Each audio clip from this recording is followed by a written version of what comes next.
when I joined the army to pay for my university in 1983, we had a month at the end of the recruit course. We had a month we had to do in the base of Valcartier in Quebec, and it was very difficult. I was wondering, what am I doing here? And there was a club that was called the Kaeble Club, and it was a club, a mess for the corporal and the soldiers. So I went there a lot, and I learned about Kaeble, who he was, and I learned for the first time about the Victoria Cross. And I've always been fascinated by it. I went and checked him out, learned a little bit why he won it and everything, and I would like to share that with you today. Okay. He was a very special person. Just before I start, the information I got for him, my sources are, won't be too long, I don't have that many. Veterans Affairs, of course, okay, it's incredible all the stuff you can have there.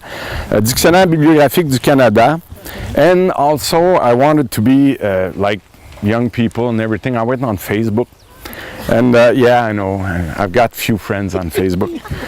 And there was a site on Facebook that's called la Milice Canadienne Française. And it's pas un site d'extrême droite, c'est the one who is in charge of that site is called Michel Italien, and he's one of the rare French-Canadian military history person.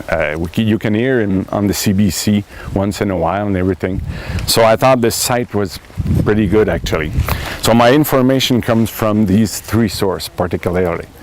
Okay, when I did my research on Corporal Kaeble, there are pictures of him. And there's not a lot of pictures of him, but there's a picture where you can see him in full uniform, and he looks like a small kid, actually. When I'll tell you what that guy did, and when you look at the picture, it doesn't go together. I had an activity in class when I put his picture on my what do you call that, tableau interactif, active board, smart board.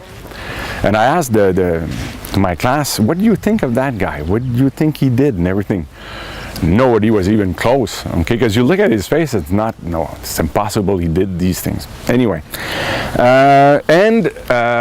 when I started teaching, when we arrived, the first year I taught, and we arrived at the Remembrance Day, I was wondering, what will I do with my students? I have to do a special activity, because in Quebec we don't do real special activities on Remembrance Day. But I said I should do something special, and I decided to do it on the Victoria Cross. In Quebec, I don't know in the rest of Canada, but in Quebec we have no idea what is a Victoria Cross, and I think we should. So I give them a special course on that, and generally, maybe they are polite, but they all say they love that course, okay? And anyway, so it's history. Well, he's born in Saint-Moïse in Quebec, in Gaspésie, okay? And his father died when he was pretty young, so they still stay in Gaspésie, but they changed the village. They went to Sayabec, okay? And it's in the Valley of la Matapédia, it's near in the Gaspésie. And when the war, he was somebody when he was young, he loved soldiers, he sculpted them in wood, and when the war arrived, he would have liked to go. Like a lot of young ones in Quebec, at the beginning of the war, we thought, when you were young, that you would get paid to go in France, which was, when you were poor, impossible at the time, and everybody thought that the war would maybe last, what, 2-3 months? So you just get there, it finishes, and you're in Europe. Okay, so there's a lot of guys of Quebec that decided to go to the war, but not Kaeble. He would have loved to, but he had to take care of his family. So he stayed there, and he was working in a mine. He was a mechanic in the mines, if I remember. But in 1916, when they needed more men, well, there was a recruiting officer that went to his village of Sayabec, and he thought to Kaeble and he said, well, why don't you come with us? And the only thing Kaeble wanted to know is, if I go, can I give a part of my salary to my family? And if I die, what happens? And they explained to him that if you die, your family will have compensation and everything. So he decided to go. I've read that the recruiting officer thought that he could have at least in 1916 100 men to go with him, and finally he only had 10, okay, for the whole region of Gaspésie, and one of them was Kaeble. It was worth it though. So he went to England. He did his recruit course in Valcartier. He went to England, and when he was in England, they transferred him to the 22nd Battalion, because the 22nd Battalion, after the Battle of Courcelette, they needed more men. So, like we were told, he was transferred to the 22nd. And then we don't know exactly what he did. We only know that he participated a lot, okay, to all the major battles after Courcelette. He went at the Vimy Ridge. He was there, and after Vimy Ridge, he got. They didn't say if he got shot, but he got an injury in his shoulder. So he was brought back to the hospital in Bologne, which we just heard, and he stayed 25 days there.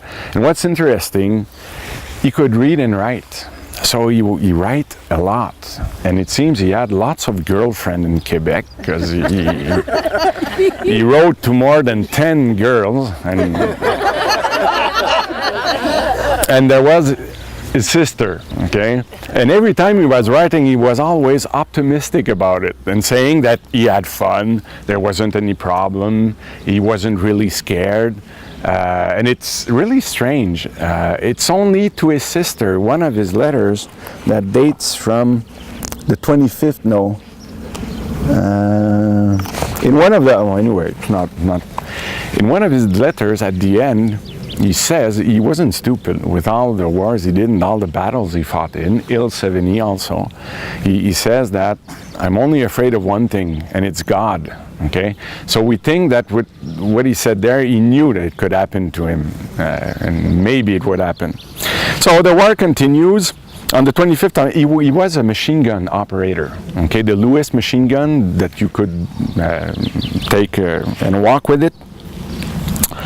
I've got the end of his letter there. Okay, he says in French, je demande tous les jours à Dieu de pouvoir nous revoir, ce qui ne n'empêche pas de faire mon devoir au front. Il ne faut avoir peur que du bon Dieu. Ici, on n'a peur de rien à part de Dieu. So he says, that's it. You can only be afraid of God. In Quebec, we were really God-fearing people. And on the night of the 28th of May 1918, he decided to be a volontaire. How do you say that in English? A volunteer, yeah, a volunteer.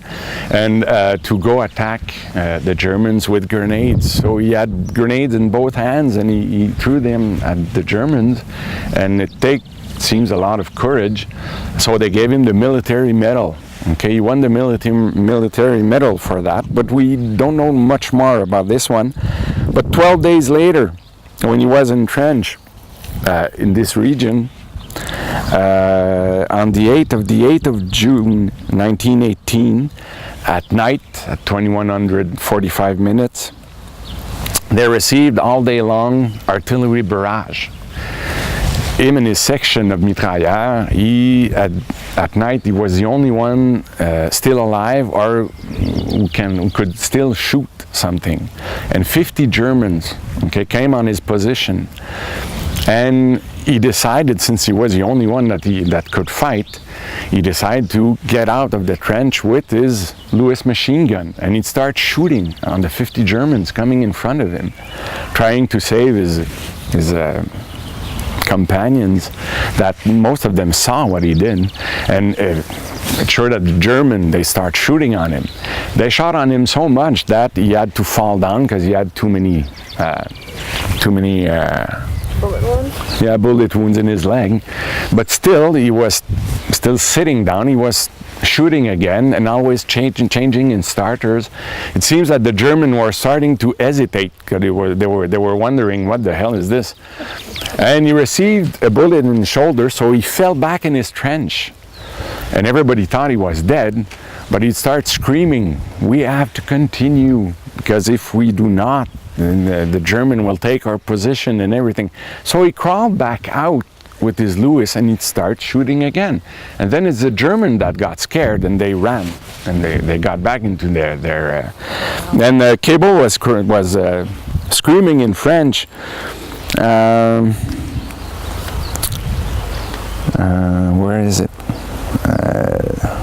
Oh my God, I know what that is. Anyway, it's something like, ne lâchez pas, okay, faut absolument empêcher les Allemands de rentrer dans la tranchée. And when he saw that the Germans were leaving, he just lost conscious. And he died the day after of his wounds, of course, and they decided to give him the Victoria Cross. So he received the military cross, and 12 days later, he did his action to receive the Victoria Cross, which is very rare. It's the greatest medal, or the highest medal you can have for courage in the Commonwealth. Okay, not only in Canada, in the Commonwealth. And there's a lot of Canadian soldiers who received it, but we don't know necessarily their history or anything like that. The first time Canada received the Victoria Cross, it was in the Boers War. Okay? And that's why when you receive Victoria Cross, well, the cross is on your stele, okay, which is different. And now, they say in French, they receive à titre posthume pour la bravoure exceptionnelle dont il a fait preuve les 8 et 9 juin 1918, la Croix de Victoria. And now, in French, I have a poem for you, because I read that we could do a poem. I didn't do it, so you're all right, okay?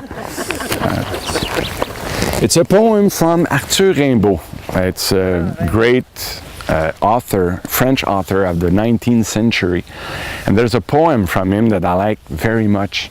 And I think it's a beautiful place just to say it. Just the sun is missing, but anyway, I'll go with it.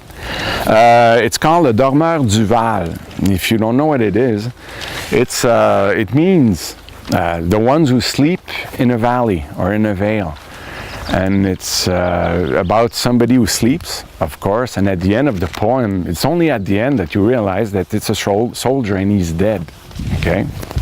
So I'll read it to you.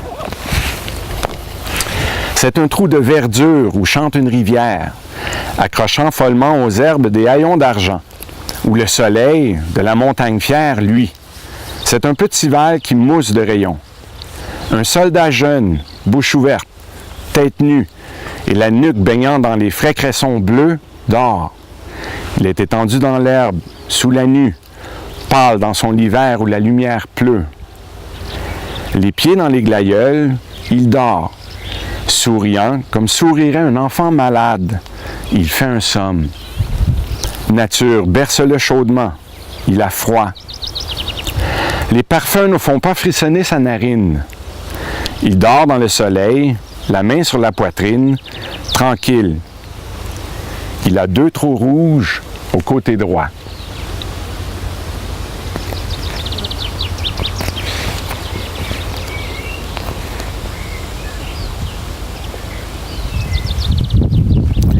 And I would like to finish with a citation from the London Gazette of September 16, 1918, that wrote about him.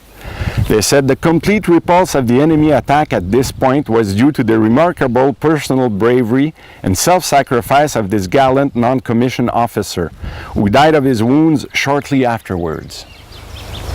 Thank you.